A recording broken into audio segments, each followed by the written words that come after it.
That's the things that are going to make the difference down the road. Part of the system too is, on neutral, is active hands, active feet. So if you're in that collar tie and you collar tie back, my hands aren't active at that point. Now I'm just holding on to this guy's neck. But if I got my hand free, now I'm motioning and this hand is active because, like you said, I'm grabbing the wrist, I'm taking the shot, I'm using it to take the shot. So if I'm on a collar tie, my hands aren't active and my feet aren't active. More than likely, we're just standing there in the old WWF stance. All right, so if we keep that hand free, now my hands can be active, my feet can be active. And that is the next part of this. And it's something I didn't really get drilled into me until I got to college, but it's super, super important. It makes your life easier the earlier they get it. Active feet is just what it sounds like. My feet are always moving. I'm not ever stagnant. I'm never just standing here and hanging out and leaning in. My feet are always moving. I'm always switching them up, level changing, changing my direction, short choppy steps. I'm constantly moving, not stopping. If you're getting tired after moving for 6 minutes, you need to work harder. Kids need to train harder. They need to have harder practice. They have to be able to go hard for the whole match. If they get gassed in the third, you need to be training harder. It's not a sport that you can get away with being out of shape. You really can't. So when I train these guys in the room, my goal is to make sure that they can go 10 minutes hard, even though they only really have to go 6, maybe 7, 8-ish. They can go further. Then you don't have to worry about it. Because our style, like Delon was saying earlier, is aggression. I want to score, score, and score again. I shoot, I score. He shoots, I score. I just want to score. At that point, the only way I can do that is if I'm in good shape. I'm going to be a hammer. So with the collar tie coming in with pulling on this elbow and staying in this attack position, what I've given myself is if Noah steps away, I'm in perfect position. I'm in a perfect stance. I'm perfect sugar foot. My attack hand's there. I'm within striking distance. And this kid doesn't even have to know any of that's the reason he's doing it. You know as a coach that you're tricking him into being in this perfect stance by telling him to just grab the elbow and hold it. And when they do that, it literally pulls them into the stance. But if you tell them, stay in this stance, they won't. Because they're kids. That's what happens. So as a coach, you have to find those little tricks to get your kid to do what you need them to do. So the elbow is to get into that position. The next part of the active hand, along with the active feet, is if my hands are just hanging on Noah, my dad used to call this, hey, you're hanging out, you're hanging out. If I'm hanging out, I mean, I'm not thinking about what I want to do, and I'm just sort of like in that limbo, not thinking about anything. I'm just sort of muscle memory happening. I'm not doing anything or anything. The next thing you know, Noah shoots, and I'm not ready because I didn't have active feet, active hands. I wasn't thinking about scoring. I was hanging out. One of them touched upon it before. I can look in his eyes before he goes out on the mat. Every one of them, before they go out, I get in their face. I smack them a couple times to make sure they're awake. Give them a smack on the ass and they go. I know by looking at them before they go out there how ready they are. I know. After doing it long enough, you just know. Especially if it's your kid. You can look in his eyes. Wake up, dude. So that's my job as a coach to make sure he's ready. And the way I'm doing that is by training him to not even think about what he has to do. So those active hands, what that's going to do is, even if he doesn't have a game plan, even if there's no attack in his mind, like he's going to score, my hands are always pushing, pulling, popping, slapping, clubbing, level changing, faking. It's always doing something at all times. So my feet are moving and my hands are moving. Always. Yes, there's going to be times you catch a breath for 5 seconds. We're all human. But the goal literally is, if we're in here, just sort of shadow rest of my actually score. And I'm just well, here, my hand, I'm going forward, back, forward, come in, pull, push, keep doing this thing, we're going back and forth into each other.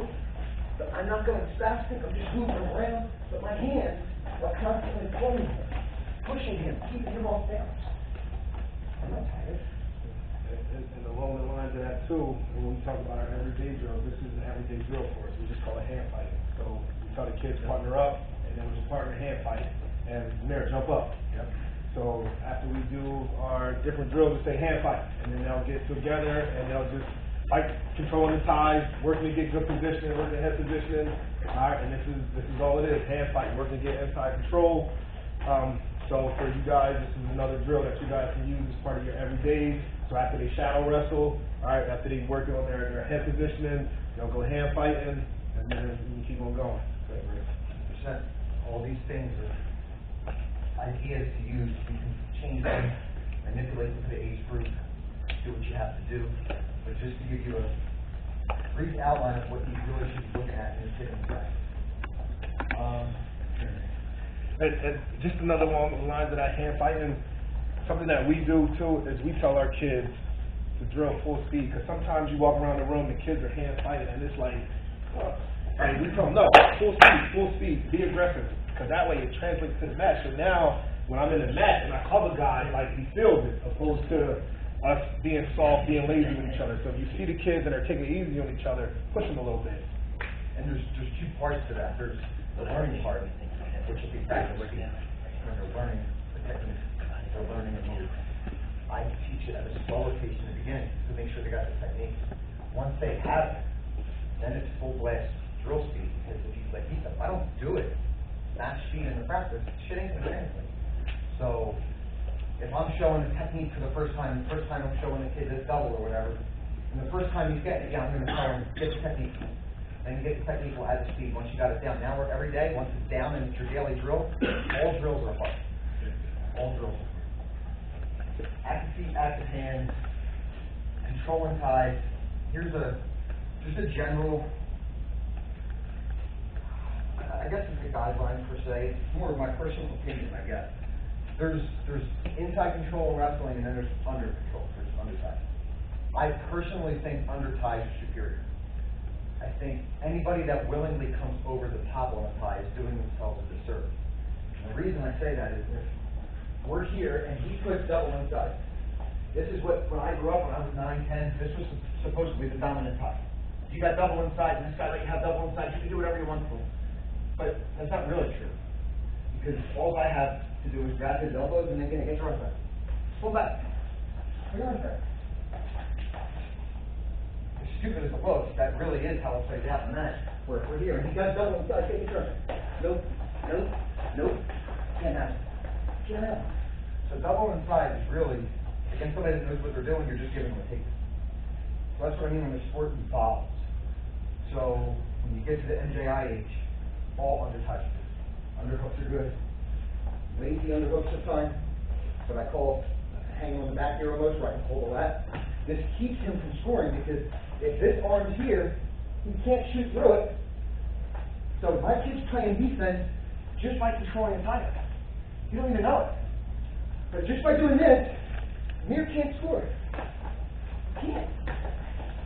I don't have to do anything. Just stay in my good position. You can't score. So again, not a technique. It's an idea of under ties beat inside.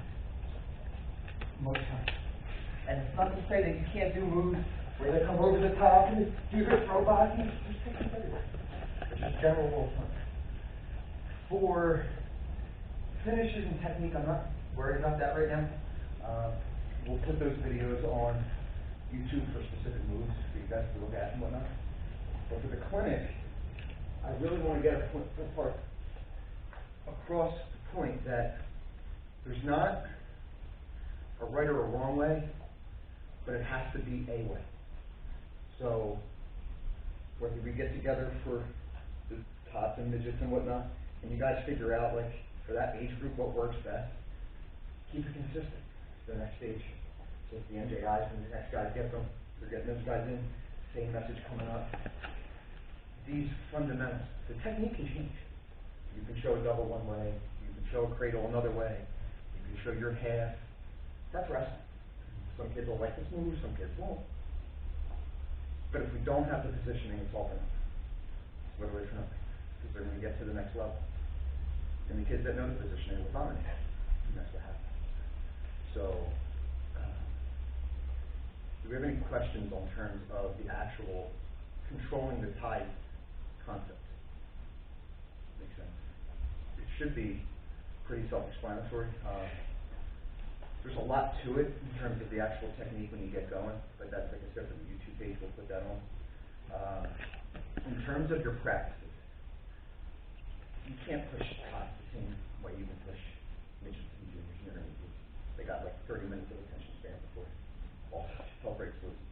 you have to structure your practice to sort of fit in the attention span slots that you get. You know, everybody's gonna be a little different. But I think if we can get most of these kids doing these simple things of the right stance, the right tie, the right 4 key principles, head up, back straight, hips in, pressure, at every single level. Now when they go to Paul Bros Clinic and they pick up a move or two, they can apply it. Because they're in these positions to hit it. When they go to Siegel's for the workout or whatever, and they bring in whoever the hell they're going to bring in that week for a clinician, and they pick something up, they can use it. Because they're in position to use it. That's what those are for. Siegel's and these other clubs, that's not how you get better arrested. That's not what those kids are there for. They're there for a workout. And so the good kids tend to congregate at these clubs, and that's why it seems like they're getting good at these clubs, but they're not. They're getting this instruction that I'm showing you guys now with positioning elsewhere. Other clubs, other people, and that's where they get good. And then they go to these clubs to find other good kids to wrestle with, because usually there's 1 or 2 kids in your room. If you're in high school, when I was in high school, I had a kid captain in my room. Other than that, I mean, there's nobody who's going to give me a workout. So I had to go somewhere. I didn't really learn how to wrestle in those places. Picked up a couple things. But I went there to get a workout. Just like the rest of the kids. They didn't learn there. They were already good from other places. So when you see these other dads and coaches and talking about this club and that club and she goes, that is not the ticket to the next stage. That's part of what you do when you get better, because you need work. So he would drive to Voorhees, we'd go up North Jersey, I'd go find it. So I got to get a workout. But that's what I'm looking for, the workout, not to get better in terms of positioning technique. So your kids don't need all of that. They really don't. They need this basic master fundamentals. Then, when they get better, they can start adding what they like and start putting their own little things together, and that's how you'll get, every kid gets his style. But don't get caught up in that, I take my kid to this club on Monday, and this kid, I take them to this club on Wednesday, and on Fridays we go to... That's not actually doing your kid a service. I think it's doing a disservice, because you're throwing too much in. He's not going to be able to take this system, that system, that system, and know what's good, what's not, what's good, what's not, put it together. And if you don't, he sure as shit don't, and none of us know, and it's just not good. Now the kid knows a bunch of techniques that he's never going to hit. So, I do think you guys would benefit if, are we doing that clinic on, was it July? Bringing a bunch of the kids in? I haven't done anything officially yet, but Got that's it. when I'm starting, yeah. If we can get one of them where like all us coaches come, and we're all with the kids, and we're all showing the same stuff, and everybody hops in, shows something different, it's just a good day, and get that same message where all the kids see us all together, I think that would benefit all of us, for that message, for the kids to start buying in. And I do think that you guys, for being here, is great. I was happy to have any kind of response when we wanted to do this, because we've been wanting to do this for a while, and it's long past time. There's no reason Bedford shouldn't be as good as every other team out there in this area. There's nothing, no, we're not going to compete with Blair, but, you know, there's no reason that Washington Townships and these other schools, they're not that much better. We know the athletes. Right, exactly. So, but it takes a program, and it starts with the top all the way to the middle school. And I was saying before, like this year, I get Aiden and Quentin, a couple kids that I can, well, I don't know how many log jams we have, but 2 kids that can plug into a varsity lineup. We need that in high school, 2 or 3 of them every year. Otherwise, we're going to have hope. And the less I have to teach them all these basics, the easier it is for me to segue them. But if I have to spend that whole freshman year reteaching stand and how to drop in and head up, back straight, hips in, and all, they just lost that whole year of what could have been the next level. So the more we do for them now, the better their end result will be in high school. Because I'll tell you, in South Jersey right now, the wrestling's not all that. It's really not. I'm very hypercritical because I've been doing this a while. I critique the college, so the high school's really sloppy for me. But it's really, the elites are as good as ever. But the overall block of wrestling is way, way, way down. Kids are softer. It's a generation. Technique is sloppier. I blame the majority of South Jersey coaching for really like the past 30 years, even when I was a kid. They're just not really been interested in getting to the next level. Whereas when you look at North Jersey,